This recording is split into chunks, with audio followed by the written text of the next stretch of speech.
Hello, we want to welcome you to our show today, the Sunnyside Community Voice, coming out of Sunnyside, Texas. Today we have a show that's kind of a passion for us because it's all about our children. And today we're going to be talking about protecting our children. With all of the stuff that you see going on now with people kidnapping kids, with fathers molesting kids, neighbors molesting. I mean, you just hear all kind of things with our kids.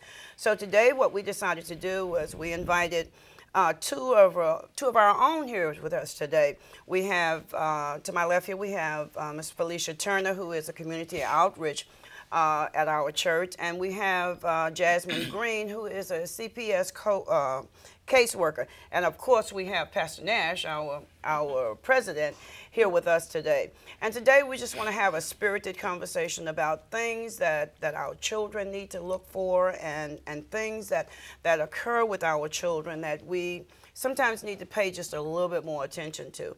And I'm going to first start with Jasmine. I want her to kind of introduce herself and let us know what she does as a CPS caseworker. Jasmine. I'm Jasmine Green. I currently am employed with Texas Department of Family and Protective Services. I am a conservatorship worker, meaning in conservatorship, the child has been removed from the home, whether the child is placed with relatives, fictive kin, foster home. Most of the time when I get the case, the child is not in the home. Okay. Okay, now Jasmine, and the reason we wanted you here is that you and Felicia here gave a demonstration at our church on our second Sunday. Our second Sunday in our church is for our children. And they gave a demonstration on things that happen with our children. And Ms. Turner here has a group at our church called Just For Me. And I'm going to just pause just for a minute and let her tell you a little bit about her group. And then I'm going to let them kind of explain what we were talking about at our youth Sunday, on that Sunday. Felicia? Thanks for having me. My name is Felicia Turner, and I'm a member of Greater St. Paul Missionary Baptist Church. I work as a leader for our youth girls group ages 8 to 17, Just For Me.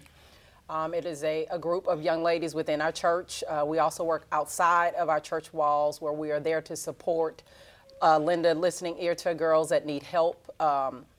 We've had different types of functions where we've taught the girls how to cook, how to bake, how to sew. We've had outside field trips to the skating ring and so forth. And recently we had the opportunity to work with Jasmine on talking with the girls about the no zones, places that we know that are inappropriate for other people to touch them, whether it's family, whether it's someone at their school, somewhere in their community. So it was an opportunity that we were able to work together. And I'm just blessed to have the opportunity to work with the girls. Okay. Jasmine, let's talk about some of those no zones. Growing up, you know, they formally said the no zones were the areas that swim trunks or swimsuits covered.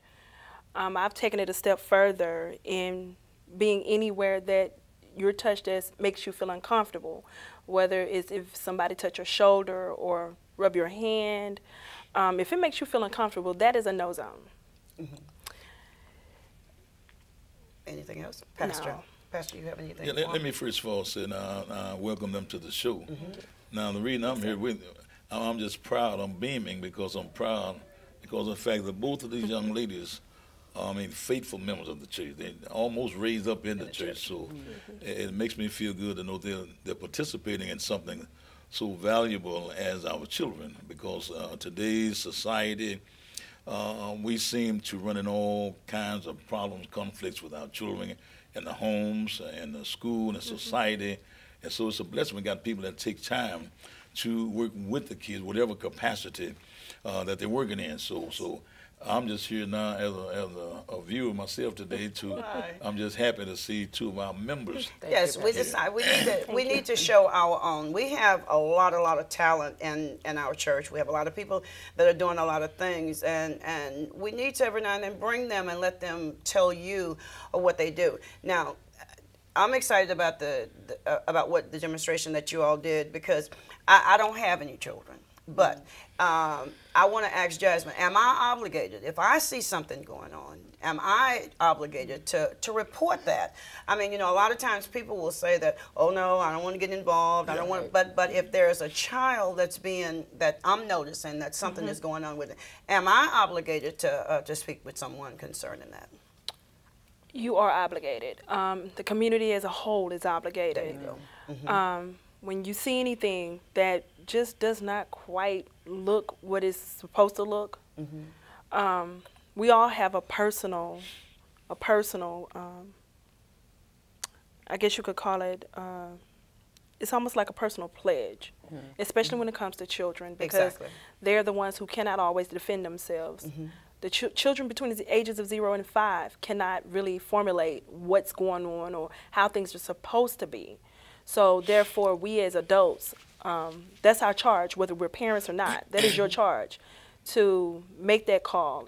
And I personally, I feel that if you are scared, just think about, for however long it takes you to decide within yourself to reach out for help, that's 1 day, 1 minute, 10 minutes, 60 seconds that child is living whatever it is they're going through.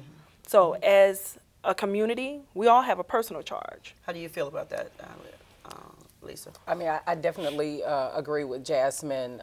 It's funny because when I came to pastor wanting the opportunity to work with the girls, I have 2 boys. I don't have girls. So it's an opportunity to give back, one, to my church and to my community, because as I forestated, that it's not just about the girls within the church. We've had opportunity to service other girls outside of the community. But I definitely agree. When I'm even at church, I have girls that may not want to speak to their parent or someone else, you know, and I'm there to listen. I'm not there to be a tattleteller. I'm there to actually to listen and to support, and then follow up. I even ask about their grades, how they're doing in grades, how their projects, and they say, oh, I did great on this, Sister Lisa, or whatever the case is. And I want them to feel that, you know, they're not to be judged if they want to share something. And then, yes, I do still have a charge if there's an opportunity that comes up. Will you talk to my mother? Will you talk to my father? And I've had the opportunity to do that, and the parent was, you know, understanding and thanked me for the opportunity to share what it was, and there was no, you know, hard feelings in it. It was just, you know, parents working together, because like I said, I'm still a parent at the end of the day. I don't have girls, but, you know, the girls are just my heart, you know, just an opportunity to share in the community. Well, Sister King, I see Jasmine brought a guest on the show. Oh, yeah. I see she's got a guest on the show. Yeah, she brought a guest with her. She's going to show us some of the, as we get into the show, she's going to show us some of those no zones. She brought her doll with her today to show some of the no zones. And believe it or not, our audience that's out there, our viewers that are out there, what she showed you, you may not have even known that those were areas that are no zones. And I like what you say when you say whatever makes you uncomfortable, because we never know what makes the kid uncomfortable. And with the wake of all of this stuff that's happening with our children, I mean, you know, just yesterday a baby was snatched, a 3-month-old baby snatched. We've got to protect our children. We've got to find a way of protecting our children, and we have to do it and not be afraid to do it. You know, like I said, I don't have any, but I have no problem saying, look, you can't do that. I mean, you know, you really shouldn't be doing that, because this could cause you, you know, some problems. And you're right, Jasmine. Those kids are sitting there with an adult that's towering over them, and they thinking that this is right when really in reality it's wrong. So I really appreciate you all coming on. Let's just sharing with some of the things that, and believe it or not, Lisa, you say that you only have boys, but the boys are sometimes in danger too. Very much so. You know, the boys are sometimes in danger too. It's not just for the girls. The boys are touched inappropriately, and parents just need to be aware of what's happening with their children. Now, Jasmine, if you want to show some of the no zones on your baby, you can. You can. Let's see you get You can pull it up to show your no zone. This is Jasmine's guest with her today. Most people have a anatomical correct doll, but I mean, this is the closest thing I could find in my house that's visible. It actually belongs to one of my babies. Most of the time I tell my kids, anytime from the top of your head to your sole of your feet is your no zone. All right. Anywhere that you are touched that makes you feel uncomfortable, you have a personal obligation to tell somebody. Because believe it or not, people who prey on children, they actually, for a better choice of words, get off on anything. Yes. Like on my dog, the top of the head, normally people think, you know, what can happen with a child's head? We have places on our bodies where sometimes if you touch, it actually feels good, but it's actually wrong. So the top of the head, I always tell my kids the back of your neck, you know, the back. A lot of times they say, well, what can go wrong with your back? If somebody's rubbing on your back, because I know if my child is having a bad day and I rub on their back, they calm. That's a calming spot. This part, the butt, that's a no zone. If you, the front, whether it be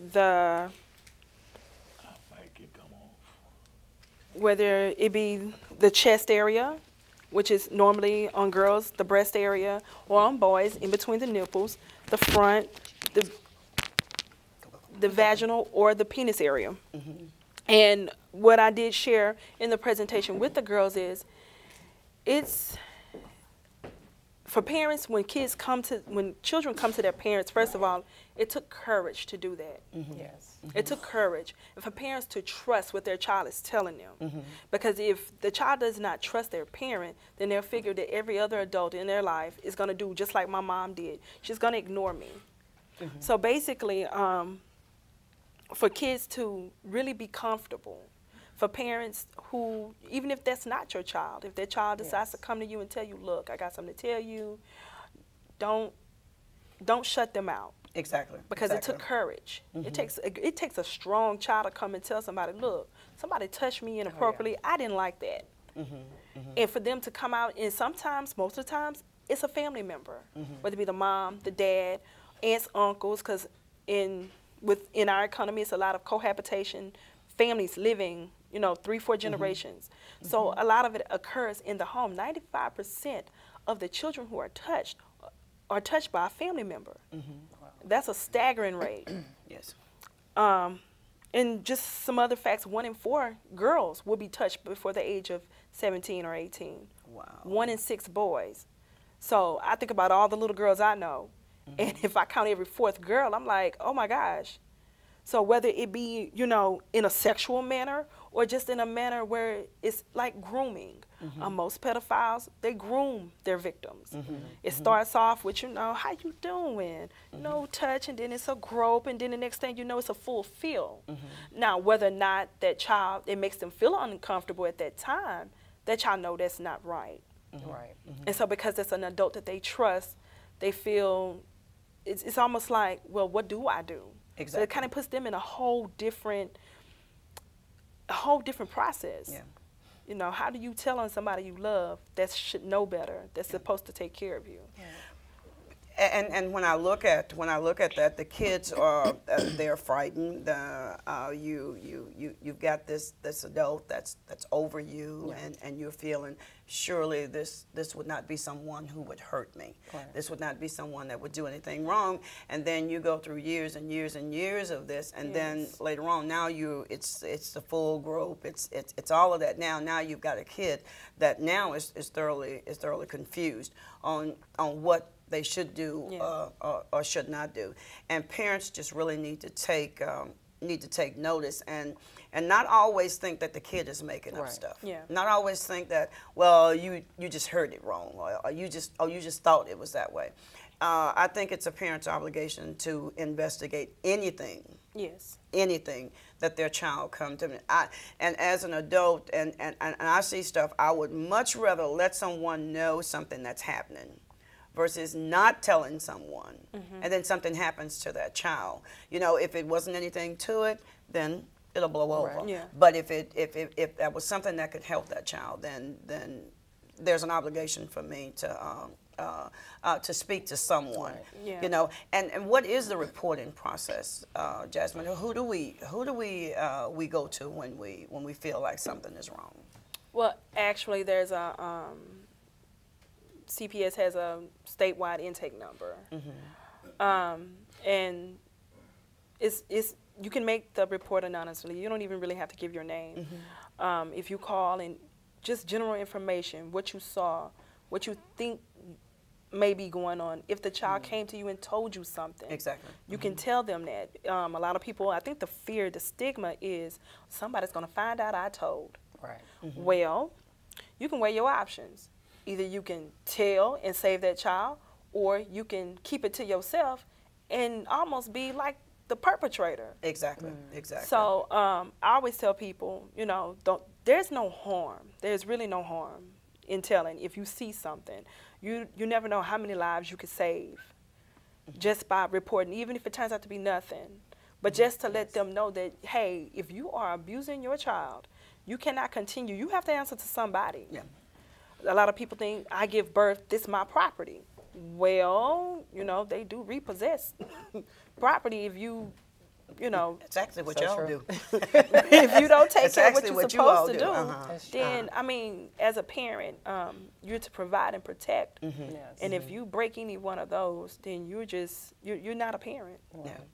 Sister Lisa, you have anything to add to that? No, I'll just chime in what Jasmine stated about, and that's one of the main things that Pastor has always taught us, just as members, even before becoming a parent. He always said our job is to protect and provision for our children. And you made a big point about it. No, it's not just the girls. It is also the boys. So being a parent of two boys, my oldest is 17, and I remember always asking questions, regardless of where he went. If it was school, you know, you want to trust your family members. I've never had that problem, but you know, my youngest, he's 7. I asked him. I probably started having that rapport with him when he was about 3 or 4. You know, having those questions. It is important that as parents that we ask the questions. Don't feel awkward about it because you don't want to be, you know, violated or your child to be violated because you didn't have that conversation with them. Exactly. Kids go on, and that lets the kids know I can come to my mom and I can tell my mom what's going on, and I know my mom's going to take care of it. Yes. I know my mom's going to take care of it. But if you never ask the question, and Pastor always tells us about female. We always tease him about he's always on females, but that's his protective nature of females. And I know that is his protective nature of females. And he always tells the parents, watch who you bring into your home. Yes. Watch who you let live in your home with you and your kids. You may think he might be there for you, but you never know. Yes. You know, you never know. Now, am I saying that there are no live-in relationships that are good? No. But what he tells us is to be ever watchful with our kids. We have to be protective of our kids because they're dependent on us. Yes. To take care of them. So we're going to continue, and especially at the church, of having different things like this. I mean, I don't think we can talk about it enough, especially with kids being yanked off the street. You know, kids being offered candy. I mean, you know, all sorts of things happening. I don't think this is a topic that we can just talk about today and then just forget about it. I think this is something that we need to keep ever present, because most of the kids, even the older ones, will say, well, that'll never happen to me. Those are the very ones that it probably will happen to. So we have to be, you know, oh so careful. Thank God that Pastor allowed us to have these type groups, you know, in the church, where we can talk to our girls in the church and we can go out into the community, because there's a lot of kids who will probably never make it inside the church. Most of them don't even come to church. So it's our obligation to even talk to those that are, you know, that are out there on the street. And I thank you all for, you know, for sharing with us on things that you're doing. What are some of the upcoming plans, though, Lisa, that you have for your girls group? Well, during our last session, we always try to get input from the girls. We don't want to just, oh, this is what we're going to do, because it's important even at their ages. And even in our last session, because I previously said ages 8 to 17, but I had a parent who's actually a grandmother who's raising her granddaughter, and her granddaughter is not 8, and she basically says to Lisa, I need help. And we can't deny it because they haven't reached the age of the group that we're, you know, honing in on, but you know, whatever age is appropriate. So we're looking at other ways to include all the age groups, getting input from the girls. What would they like to do? Because we want to include some fun in addition to what we're trying to do. Because we don't want to browbeat them and tell them, oh, you better do this, you better do that. But they look forward to those things. So we always have some type of annual banquet luncheon style entertainment for the girls. We're going to have that. We plan to have field trips to the museum, and we're still doing some type of arts and crafts. We haven't definitely stated what it's going to be, but we have a lot of stuff that's in store this year. So looking and in forward the to process, I'm hearing this, this is going in the back of my head. I'm hearing in the process that we include churches included. Yes. We want to always have something biblical for them. Oh, yes. Because we're bringing them up. We're trying to bring, just like you two started and grew up in the, Yes. grew up in St. Paul. You want these kids to actually grow up in church. And I know it's a dream of pastors that you're doing the girls.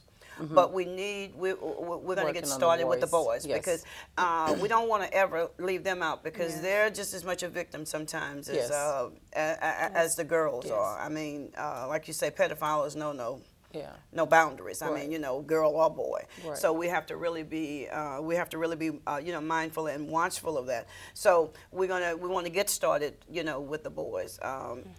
Jasmine, there's one question though that I have to ask you. Once the baby has been removed or the child has been removed from the household, is there a process that you all go through of working to get that kid back with that family, or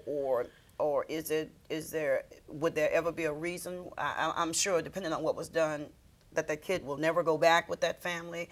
And do you all try to keep them with a family member? Trying to keep some kind of family with this child rather than take them out and put them in a foster home with somebody that they don't know. In some cases, when children are removed, we do ask the parent, is there anybody, family, friend, anybody you trust that would take care of your child while you're going through this process. In some instances, we've had godparents step up, friends that the person may have known 10 years or more.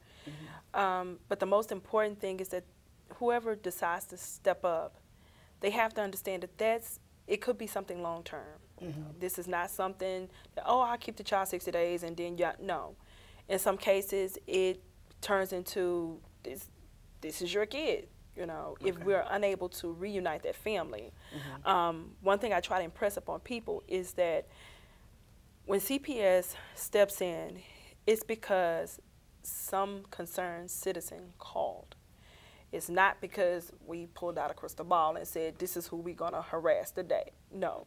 A lot of times when we step into situations, it's been something ongoing, or it was a one-time occurrence. It's always a joy to get parents who acknowledge, I need help. Okay. In some cases, some people just don't get that when you bring a life into this world, it is your personal charge to take care of that child. And if, for whatever reason, whichever way you raise your child, that's the kind of adult they're going to turn into. I often tell people, you can get caught up in a system, a cycle. If I have a daughter and I don't raise my daughter right, and I don't teach her what she needs to know to be a productive woman, then in turn she takes what I did as a parent and she has children, and the same thing continues, where it becomes cyclical. Got to break that generational thing. In some cases, through education. I really believe through education, we do a lot of counseling. I personally, as a caseworker, I do a lot of talking to my parents, and I let them know, I've brought up the example. You have a preschool-age child, and say they have career day at school, and you ask your child, and your child says, and teacher asks, well, what does your mommy do? And little kids are honest. They will tell your business. What you want to say? Well, my mama sit at home and get high all day, because they will tell you that. I mean, and I guess that brings it to them. It brings it home. And when they hear that, the first thing they think is, oh my gosh, do I really want my kids putting my business out like that? And often that can be the turning point. In a lot of cases, when you mention, hey, if you can't get it together, and if your mom has CPS and criminal history, and y'all can't identify anybody in the family, then your kid is going to be raised by a stranger. Yes. So I guess if nothing else, to leave with people is that we have, as a community, we have a duty. We have a charge. And when we fail to uphold that, we are just as bad as whoever's doing whatever to the kid. Yeah. Thank you, Sister Jasmine. You're right. We have such an obligation, and it's more of an obligation even for those of us who don't have children that we have to live up to. We can no longer sit back, and that too much is happening with our children that we sit back and we make the statement, it's none of my business, or it's not my child, and I can't tell people how to raise their children, and I can't. I really can't because I don't have any. But I've got sense enough to know when something is not right, or when you're not doing something when you're doing something that you know is going to get you in trouble. And most parents know when they're doing something that's going to get them in trouble. They know that you know how far. Most parents know how far to go. I am sure Lisa knows how far to go with her boys. She knows what she needs to do, and she knows what's going to get her in trouble and what's not going to get her in trouble. So you're raising your kid the best that you can. And when I look at our president here, Pastor Nash, who's got 6 children, he's got 15 grandchildren, and now he's got 7 great-grandchildren. And by the way, I'm going to pause for a minute because you won't see the show. The show will be aired tomorrow, so I want to stop and pause and say happy early birthday to our pastor. His birthday is tomorrow when this show will be airing. It will be his birthday. But like I said, he has a lot, and so when he stands before us and talk about the raising of children and what grandparents and what parents should do, he's speaking from knowledge. He's speaking from experience. So he spends a lot of time, his heart is his children at the church, and he spends a lot of time speaking to our youth. He wants to see so much for our youth, and there's just so much happening. And we're getting ready to wind down. What's a final word, Jasmine, that you would have for the people that are listening today? If you are a parent, or you're not a parent, or you know somebody with some children, do not be afraid if you see something going on. The worst thing you could do is not say anything, and then the child makes the 11 o'clock news or the 10 o'clock news or breaking news or Amber Alert. That is the most heartbreaking thing. Or when you hear a child death, if you knew something and you waited until it was too late to say something. Okay. Sister Lisa, do you have any parting words? Just parting words, if girls within the Sunnyside community is looking for a place and opportunity for their girls to come in, there is Bible-based teaching. I didn't mention that earlier, but there is lesson. We have prayer. We have fellowship. In addition to our activity, we're located at 8309 Brandon Street, Houston, Texas, 77051. Please feel free to contact our church for information about Just For Me. Thank you for the opportunity. Thank you. And we want to thank you all for joining in with us today. We hope that you've heard something that will help you and that will help our children along the way. We thank you for your continued listening and viewing our show. And if you need information concerning the show, just call 713-731-7050. We thank you, and we thank all of our guests today for being with us on today.